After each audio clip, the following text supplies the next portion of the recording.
Kau keluar rumah untuk sesuatu yang lebih sepele dan gak lebih urgent daripada menuntut ilmu. Kok giliran untuk menuntut ilmu mengelak-ngelak dengan alasan seolah-olah ketakwaan kepada Allah. Itu yang dibilang gocekan syaitan. Itu yang dibilang warok-warok jahil. Bismillah, ahsanallahu ilaikum wa ahsanilaikum.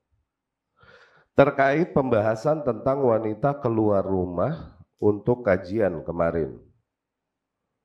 Bukankah dalam fikihnya, sebagaimana kami pernah baca keterangan para ulama, bahwa lebih baik memang agar wanita di rumah saja, bahkan untuk salat jamaahnya, yang lebih utama kewajibannya daripada menuntut ilmu.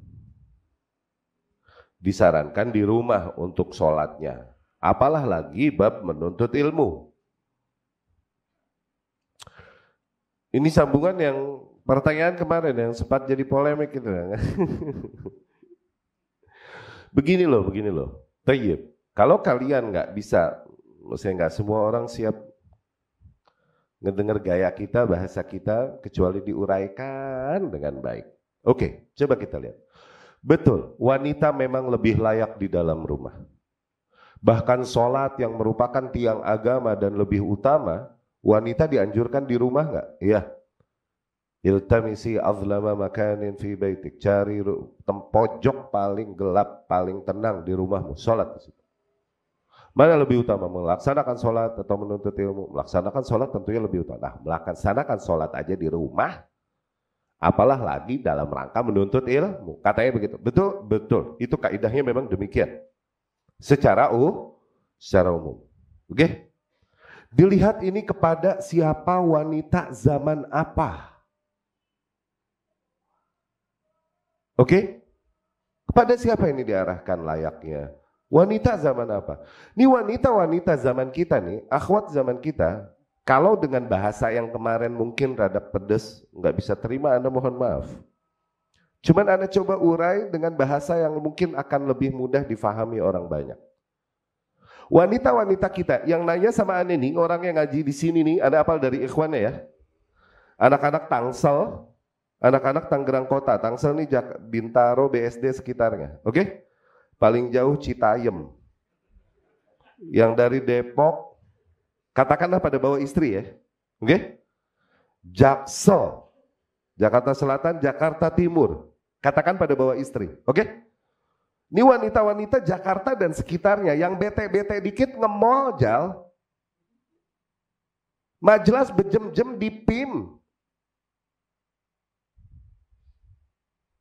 Apa anak haramin wanita? Enggak, oke. Selama ada dhawabitnya wanita keluar rumah kalaupun mau ke mall ini itu dengan teman-temannya mau ngopi gitu, mau hangout, apa anak haramin itu? Enggak. Anda enggak senorak itu. Gih, ada dhawabitnya. Ada syarat-syarat, ada ikatannya. Boleh. Tuh.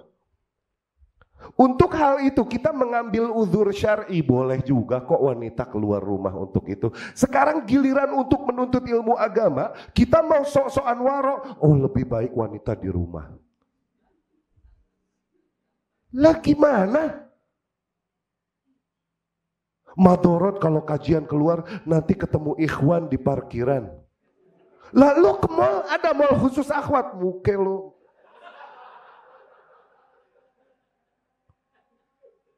Kok bisa ini yang Anda suka nggak dapet ini nih, yang suka Anda nggak dapet nih dari gerakan akhwat ikhwit atau ikhwan ikhwin sekarang atau ustadz-ustadznya mungkin.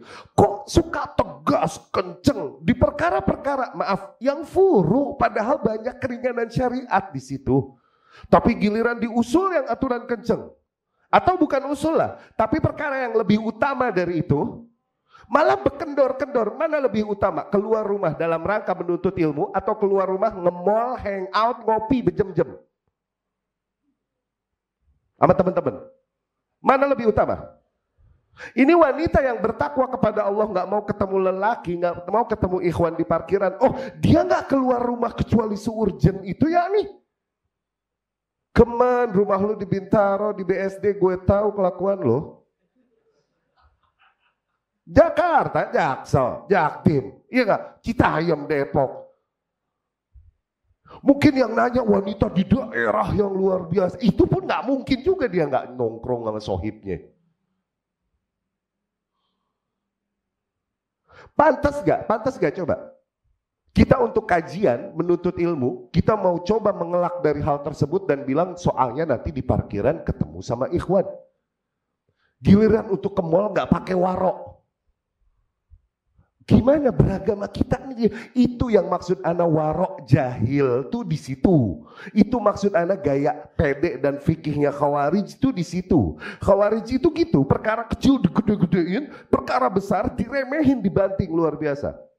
Abdullah bin Khabbab bin Art radhiyallahu anhu, anaknya Abdullah, bersama istrinya lagi hamil, ketangkep sama kelompok khawarij. Dibunuh. Istrinya janinnya dibelek, dikeluarin, dikasih makan ke anjing. Anak sahabat. Parah gak? Tapi ketika mereka lagi berjalan menemukan apel atau buah di jalanan dan mereka lapar. Mereka mau makan, oh bisa jadi ini dari yang haram, aku gak mau. Tuh, dibuang. Hal-hal yang remeh, padahal banyak keringanan syariat di situ mungkin. Berkeras luar biasa, tapi hal-hal yang besar justru diremehkan, dihancurkan. Ini wanita-wanita kita nih keluar rumah dan khair insya Allah. Maksudnya kita pun nggak masalah dengan doa bidnya ya, dengan batasan waktu, batasan dengan siapa dan lain-lain. Itu kita nggak larang, kita nggak ingkari. Masa Anda mau mengingkari wanita yang datang keluar rumah kajian, sementara wanita pengen nongkrong di mall, Anda nggak ingkari? Pantas nggak gue begitu? Hah? Kalian berharap Anda mengingkari gitu? Yang keluar rumah kajian, wanita yang hadir kajian kita? Karena apa? Hanya karena ketemu ikhwan di parkiran? Sementara kalian pengen Anda tolerir para wanita untuk jalan-jalan, hangout di mall kah, di kafe kah, dan lain-lain? Itu inkonsisten dalam berhukum. Itu yang Anda suka nggak dapat tuh itu tuh. Kok begini nih orang? Nih arus pada kok begini gaya berfikihnya. Itu loh. Betul ada keutamaan wanita di rumah ini itu ada nggak? Ada iya. Tapi artinya apakah haram keluar rumah bagi wanita total mutlak? Enggak. Buat sesuatu yang nggak urgent amat juga sesekali dia mau keluar jalan-jalan ketemu teman-temannya nongkrong ini itu. Oke? Boleh? Boleh kita bilang. Sekarang masa mau kajian kita bilang tidak, lebih baik kau di rumahmu. Itu mah ana yang bodoh kalau gitu, inkonsisten dalam berhukum. Wanita salaf aja memahami wanita nggak keluar rumah, bukan berarti wanita nggak keluar rumah sama sekali. Mereka keluar rumah buat kajian. Wanita salaf, para sahabat Rasul Sallallahu Alaihi Wasallam. Dan mereka paham maksud Rasul, apa maksudnya wanita di rumah aja. Tapi kalau buat ilmu memang, Rasul mengkhususkan waktu buat mereka, ngaji memang. Keluar rumah juga. Hadis riwayat Imam Bukhari Muslim rahimahullah dari Anas bin Malik radhiyallahu anhu atau dari Sa'ad bin Abi Waqqas radhiyallahu anhu itu. Kan Rasul sallallahu alaihi wasallam Rasul bersama para wanita dari sahabatnya. Yas'alnahun, mereka semua berebutan nanya sama Rasulullah sallallahu alaihi wasallam, ya ta'ala aswatuhun. Suaranya kenceng-kencengan karena berebutan nanya sama Rasulullah sallallahu alaihi wasallam. Rasul pusing dengan depan wanita, aduh begini nih, tuh gitu. Oke?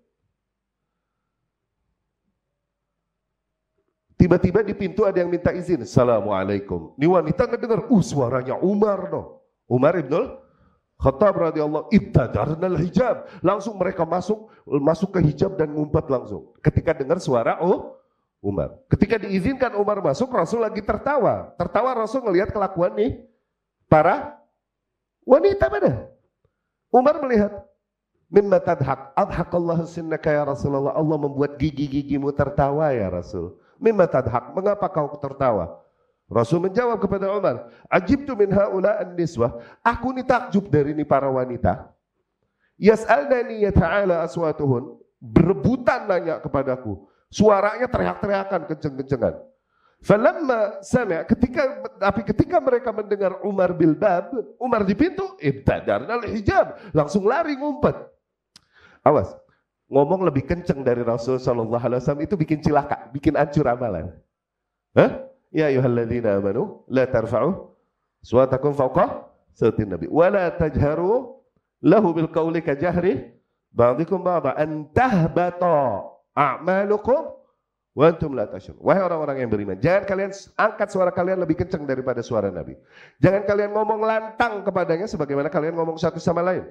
Bisa jadi hanya karena kasus begituan doang tuh, kasus adab kepada Rasul begitu tuh songong. Oke? Runtuh semua amalan kalian, yakni sholat ente, zakat ente, angus semua tuh. Cuman gara-gara kasus itu. Dan kalian tak menyadarinya. Tuh, ngomong lebih kenceng dari Rasul tuh begitu. Serem ya. Tapi wanita udah deh. Lihat betapa rahmat Allah buat wanita. Banyak keringanan yang kalau ini terjadi pada kaum lelaki, cilaka. Itu ayat tahu nggak turunnya? Negor dua best umat, negor Abu Bakar sama Umar yang debat di depan Rasul. Sallallahu alaihi wasallam, Rasul mengutus nih. Aku mau ngutus pasukan, siapa yang pantas ya yang mimpin? Kata Abu Bakar, si fulan ya Rasulullah. Kata Umar, jangan ya Rasul, si Alan yang cakep. Akhirnya Abu Bakar sama Umar debat. Ente ma'aradta illa khilaf ya Umar. Ente ini maunya beda mulu sama Ana Umar.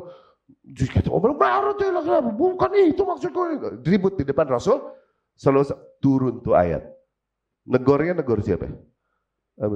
Awas, jangan kalian angkat suara kalian lebih keras daripada suara Nabi. Bisa jadi hancur amalan kalian dan kalian tak menyadarinya. Allah. Ibnu Abbas radhiyallahu anhu berkata, kadal khairani ayyahlaka. Hampir dua orang best of this ummah, Abu Bakar Umar, hampir celaka gara-gara kasus itu doang.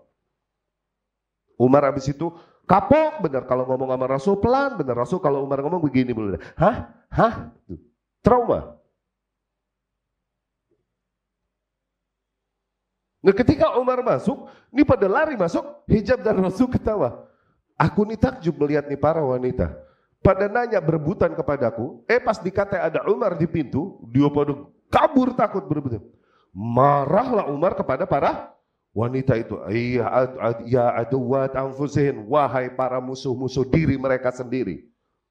Atahibnani wala tahibna Rasulullah. Apakah kalian segan, takut kepadaku, tapi berani kurang ajar kepada Rasul? Ini berani nanya kenceng-kencengan sama Rasul nih. Songong nggak? Tapi giliran sama aku maksudnya Rasul lebih berhak untuk disegenin, jangan sama gue. Begitu maksud Umar radhiyallahu anhu. Atahibnani wala tahibna Rasulullah. Apakah kalian segan, takut padaku, sementara kalian berani kurang ajar kepada Rasulullah? Ini wanita dari balik hijab bilang, "Na'am, anta afadh, aghlad." Iya, kau lebih galak, lebih kencang gitu. Rasul pun tertawa melihat kelakuan wanita itu dan dia berkata, ya Umar wallah,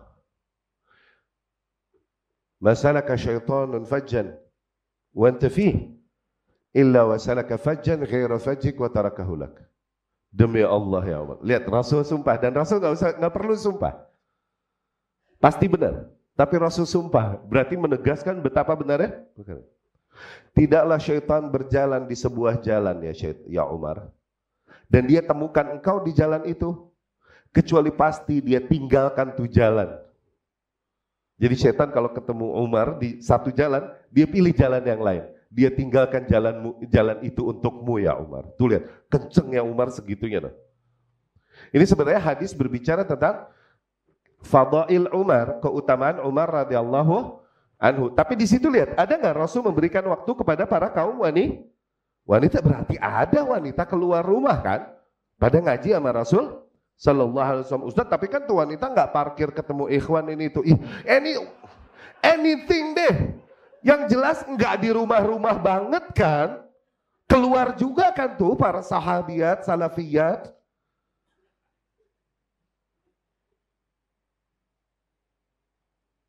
Iya, masa kita mau mengambil keringanan Allah Subhanahu wa taala untuk sesuatu yang hakikatnya nggak urgent-urgent amat. Apa ya?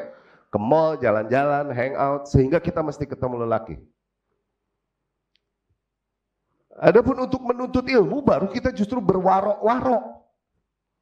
Nggak mau nanti ketemu dengan ikhwan. Lah gimana? Terus pakai jurus, wanita kan lebih baik di rumah. Itu mah lu males ngaji, percaya sama gua. Itu syaitan membisikimu. Seolah-olah kau di atas nilai ketakwaan. Berangkat, punya waktu, punya tenaga. Apalagi punya kondisi yang bisa keluar juga. Bismillah keluar. Kau keluar rumah untuk sesuatu yang lebih sepele dan gak lebih urgent daripada menuntut ilmu. Kok giliran untuk menuntut ilmu mengelak-ngelak dengan alasan seolah-olah ketakwaan kepada Allah. Itu yang dibilang gocekan syaitan. Itu yang dibilang warok-warok jahil. Warok pada sesuatu yang hakikatnya banyak keringanan syariat dan ada urgensinya di situ. Sementara sesuatu yang gak ada urgensinya amat. Malah justru kita bergampangan. Itu loh maksud Anda. Kalau gak mau pakai bahasa yang lebih pedas, Anda coba sederhanakan loh bahasanya. Oke? Itu maksud Anda. Itu maksud ada fikihnya Khawarij, takwanya gaya Khawarij. Itu karena Khawarij begitu. Mereka galak di dalam perkara-perkara yang hakikatnya ada urgensinya, ada keringanan dari syariat. Sementara perkara-perkara besar justru diremehkan. Itu gaya fikihnya Khawarij begitu, iya. Galak di furu, songong di usul. Begitu, iya itu. Atau galak di fadil, songong di afdol. Meremehkan di afdol. Galak pada sesuatu yang sebenarnya ada nilai keutamaan, oke. Tapi sesuatu yang lebih utama, harusnya lebih galak, lebih kencang. Ini malah meremehkan. Tuh. Paham ya? Tapi terlepas dari itu deh. Mau dengar nasihat kita, nggak mau dengar ya udah, nggak masalah. Ya, mau ambil nasihat kita ambil. Tafadhol. Ya. Tidaklah kami lihat justru keselamatan kita di dunia dan di akhirat itu dari ilmu yang kita dapatkan ya di kajian-kajian ilmu memang. Ya.